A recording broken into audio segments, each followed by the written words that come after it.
দেখুন স্যার, একদিন মাত্র বৃষ্টি হয়েছে, বর্ডারের পাশের খালটা পুরো ভরে গেছে। হ্যাঁ জওয়ান, আমাদের এই খবরটা এক্ষুনি গ্রামবাসীকে জানাতে হবে, নাহলে জলটা খুব তাড়াতাড়ি গ্রামে ঢুকে যাবে। হ্যাঁ স্যার। আই বৃষ্টি ঝেপে ধান দেবো মেপে। আরে স্যার দেখুন ওটাকে। ইয়ে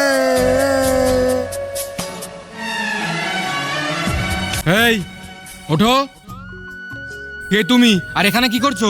তুমি কে? আর এটা কি? ও তুমি আমাকে খেলনা পিস্তল দেখে ভয় দেখাচ্ছ? স্যার ও তো মনে হচ্ছে একটা পাগল, ওকে ছেড়ে দিন। হ্যাঁ জওয়ান, আমারও তাই মনে হচ্ছে।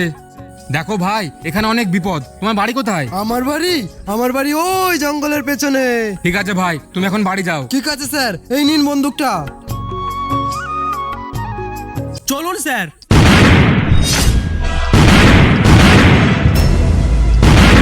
আরে স্যার এগুলো কি হচ্ছে? জওয়ান, আমাদের বর্ডারের জায়গায় জায়গায় বোম ব্লাস্ট হচ্ছে। হ্যাঁ স্যার, আমার মনে হচ্ছে কোনো আতঙ্কবাদের চাল হতে পারে। না জওয়ান, এটা এই পাগলটার কাজ, আর ও কোনো পাগল না।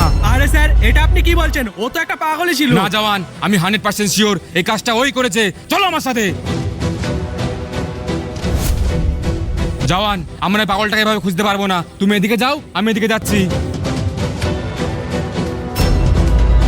এ পাগল, এইদিকে আয়। বল ফাজি, কি খবর আছে? রফিক, তোর উপরে আমাদের স্যারের সন্দেহ হয়ে গেছে, তুই এখান থেকে পালা। জওয়ান, ওকে আটকে রাখো, পালাতে দিও না। এই পালা পালা, আমি দেখছি ব্যাপারটা।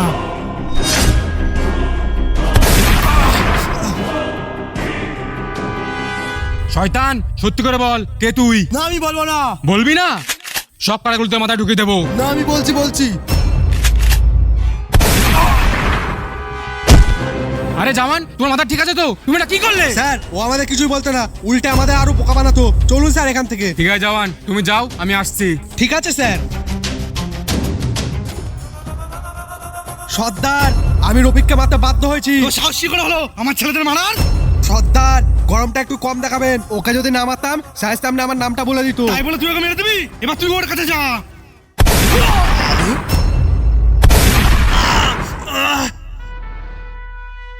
বেঈমান, তোর উপর আমার তখনই সন্দেহ হয়ে গেছিল যখন তোকে মেরে দিলি। স্যার আমাকে মাফ করে দিন।